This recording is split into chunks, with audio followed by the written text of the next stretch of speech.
నాది నేను అనేక సార్లు చెప్పాను, నాది వాలంటరీ రిటైర్మెంట్, కంపల్సరీ రిటైర్మెంట్ కాదు. నేను కావాలని రిటైర్ అయిపోయాను. నేను ఎందుకు వెళ్తాను? ఇంకా కంపల్సరీగా తోసేసి ఏ అవకాశం లేకుండా ఖాళీగా ఉంటే ట్రై చేసుకుంటూ ఉంటాం, అందులోకి వెళ్దామా ఇందులోకి వెళ్దామా అని. నాకు లేదు, నాకు ఇంట్రెస్ట్ లేదు, నేను చేయలేను. ఇంట్రెస్ట్ లేదని కాదు, నేను చేయలేను, ఏ పోస్టు చేయలేను. ఇలా మీతో అప్పుడప్పుడు మాట్లాడటం తప్ప ఏ పోస్టు చేయలేను. నేను చాలా ఎంజాయ్ చేస్తున్నాను 10 ఏళ్ళ నుంచి. నా లైఫ్ చాలా బాగుంది, నా హెల్త్ బాగుంది, బీపీలు షుగర్లు అన్ని కంట్రోల్లో ఉన్నాయి. నేను ఆ 10 ఏళ్ళు ఎంపీగా చేసిన టైంలో ఇంతగా లేను, ఇంత ఆనందంగా లేను. సరదాగా మేము కూడా చూసుకుంటూ ఉంటాం, ఏమైంది ఓహో ఈవేళ ఈ పార్టీలు పెట్టారా అని. మార్గదర్శి మొత్తం అంతా కోర్టులో ఉంది కదా. నేను ఇక్కడ మీకు చెప్పేస్తే కోర్టులో ఏం చెప్పను.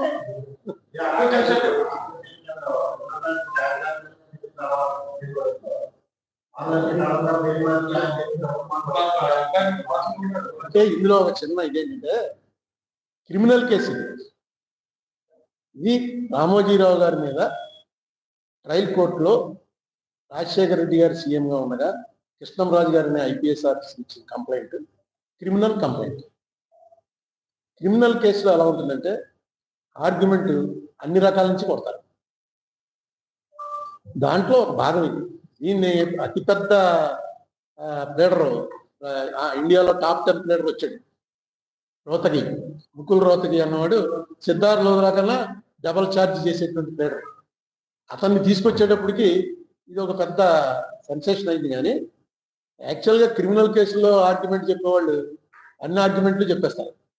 ఏంటి, ఫస్ట్ దొంగతనం చేయలేదండి అని చెప్తారు, నెక్స్ట్ దొంగతనం చేసిన రోజున ఇక్కడ ఊళ్ళో లేదండి అని చెప్తారు, నెక్స్ట్ దొంగతనం చేయడానికి కళ్ళు కనబడండి అని చెప్తారు. అన్నీ ఏదో ఒకటి క్లిక్ అయ్యే బెనిఫిట్ ఆఫ్ డౌట్ మీద ఉంటుందంట, ఏదో ఒకటి క్లిక్ అవుతుంది కదా. అలాగే వాళ్ళు వచ్చి ఈ చెప్పిన వాదన, వాళ్ళు చేసే వాదన అన్ని కేసుల్లో అందరూ చేస్తారు. కానీ ఇక్కడ చిన్న ఇదేంటంటే ఎవరికైతే సంబంధం లేదు కొడుకునే అన్నారో కొడుకే వేసాడు పిటిషన్. ఆయన ఒక 3 నెలలు 4 నెలల క్రితం నా తండ్రి గారి ఇదే కేసులో, నా తండ్రి గారిది వారసత్వం నాది, నేను ఇప్పుడు హెచ్యుఎఫ్ కర్తని, అందుకని ఈ లిటిగేషన్లో పాల్గొనే అవకాశం నాకు ఇవ్వండి అని ఆయనే ఒక పిటిషన్ వేసాడు. ఆ పిటిషన్ వేస్తే నేను ఆన్లైన్ అపీర్ అవుతున్నాను, జడ్జి గారు నన్ను అడిగాడు, నీకేమైనా అభ్యంతరం అని. నాకు అర్థం లేదండి అసలు అని చెప్పాను. నాకు అర్థం లేదండి అసలు, ఎందుకు ఈ పిటిషన్, ఎందుకు ఇప్పుడు అది అవసరం లేదు. వేసారు, ఎందుకు వేసారో మరి, ఏదో లీగల్గా వాళ్ళ ప్లాన్ వాళ్ళకు ఉంటుంది.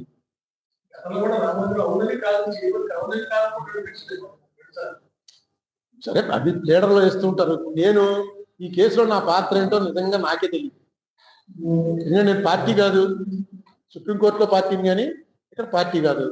పార్టీ కాదని చెప్పి పూర్తిగా మనం కూడా మీలాగే టీవీలో చూసుకున్నావా అంటే అసిస్ట్ ద కోర్ట్ అన్నాడు ఆయన.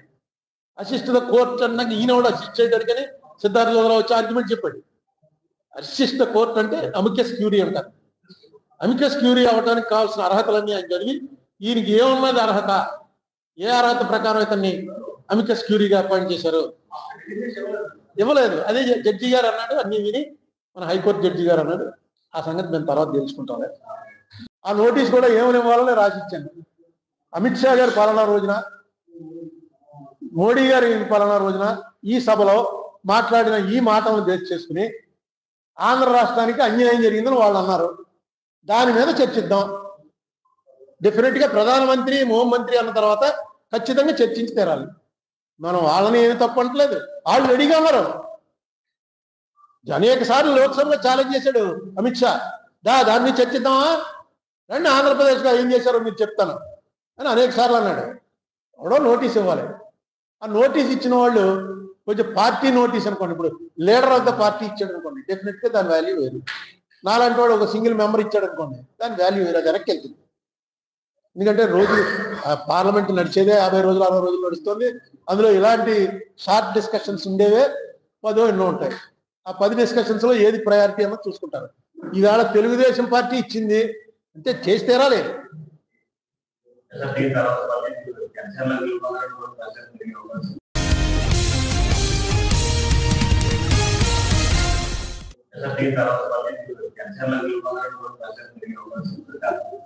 నాది నేను అనేక సార్లు చెప్పాను, నాది వాలంటరీ రిటైర్మెంట్, కంపల్సరీ రిటైర్మెంట్ కాదు.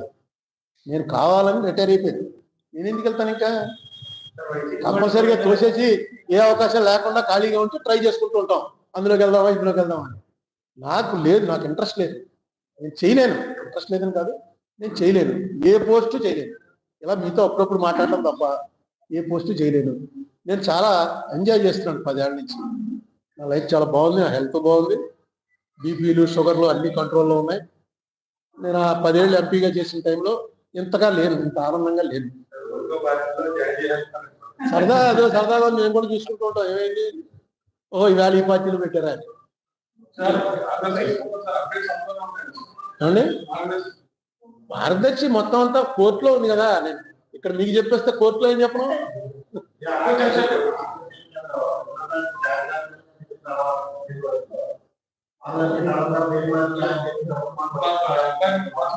అంటే ఇందులో ఒక చిన్న ఇదేంటంటే క్రిమినల్ కేసు ఇది. రామోజీరావు గారి మీద ట్రయల్ కోర్టులో రాజశేఖర రెడ్డి గారు సీఎంగా ఉండగా కృష్ణంరాజు గారిని ఐపీఎస్ ఆఫీసర్ ఇచ్చిన కంప్లైంట్ క్రిమినల్ కంప్లైంట్. క్రిమినల్ కేసులో ఎలా ఉంటుందంటే ఆర్గ్యుమెంట్ అన్ని రకాల నుంచి కొడతారు.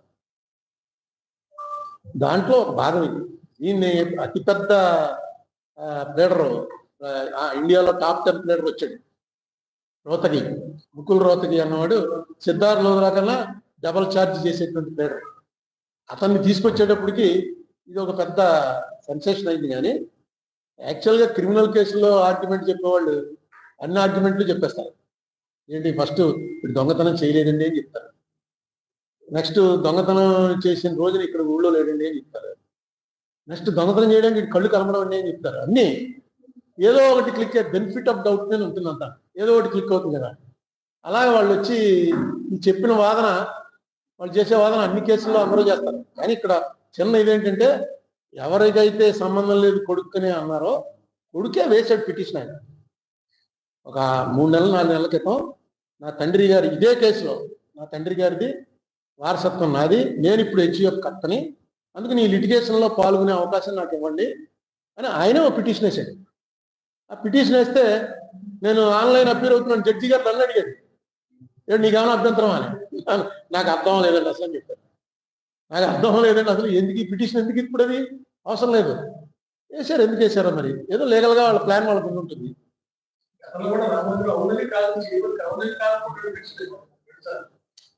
సరే, అది లీడర్లో వేస్తూ ఉంటారు. నేను ఈ కేసులో నా పాత్ర ఏంటో నిజంగా నాకే తెలియదు. ఎందుకంటే నేను పార్టీ కాదు, సుప్రీంకోర్టులో పార్టీని, కానీ ఇక్కడ పార్టీ కాదని చెప్పి పూర్తిగా మనం కూడా మీలాగే టీవీలో చూసుకుందామా అంటే అసిస్ట్ ద కోర్ట్ అన్నాడు ఆయన.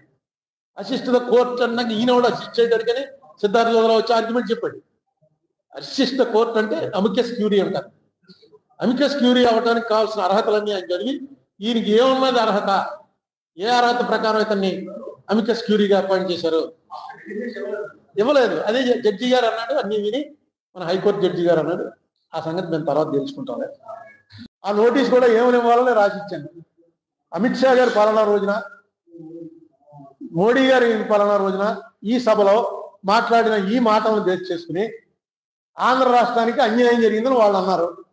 దాని మీద చర్చిద్దాం. డెఫినెట్ గా ప్రధానమంత్రి హోంమంత్రి అన్న తర్వాత ఖచ్చితంగా చర్చించి తీరాలి. మనం వాళ్ళని ఏమి తప్పట్లేదు, వాళ్ళు రెడీగా ఉన్నారు. అనేక సార్లు లోక్సభలో ఛాలెంజ్ చేశాడు అమిత్ షా, దాన్ని చర్చిద్దామా రండి, ఆంధ్రప్రదేశ్లో ఏం చేశారో మీరు చెప్తాను అని అనేక సార్లు అన్నాడు. ఎవడో నోటీస్ ఇవ్వాలి. ఆ నోటీస్ ఇచ్చిన వాళ్ళు కొంచెం పార్టీ నోటీస్ అనుకోండి, ఇప్పుడు లీడర్ ఆఫ్ ద పార్టీ ఇచ్చాడు అనుకోండి, డెఫినెట్గా దాని వాల్యూ వేరు. నాలాంటి వాడు ఒక సింగిల్ మెంబర్ ఇచ్చాడు అనుకోండి, దాని వాల్యూ వేరు, అది వెనక్కి వెళ్తుంది. ఎందుకంటే రోజు పార్లమెంట్ నడిచేదే 50 రోజులు 60 రోజులు నడుస్తుంది. అందులో ఇలాంటి షార్ట్ డిస్కషన్స్ ఉండేవే 10 ఎన్నో ఉంటాయి. ఆ 10 డిస్కషన్స్లో ఏది ప్రయారిటీ అన్నది చూసుకుంటారు. ఈవేళ తెలుగుదేశం పార్టీ ఇచ్చింది అంటే చేసి తీరాలి. Esa pinta,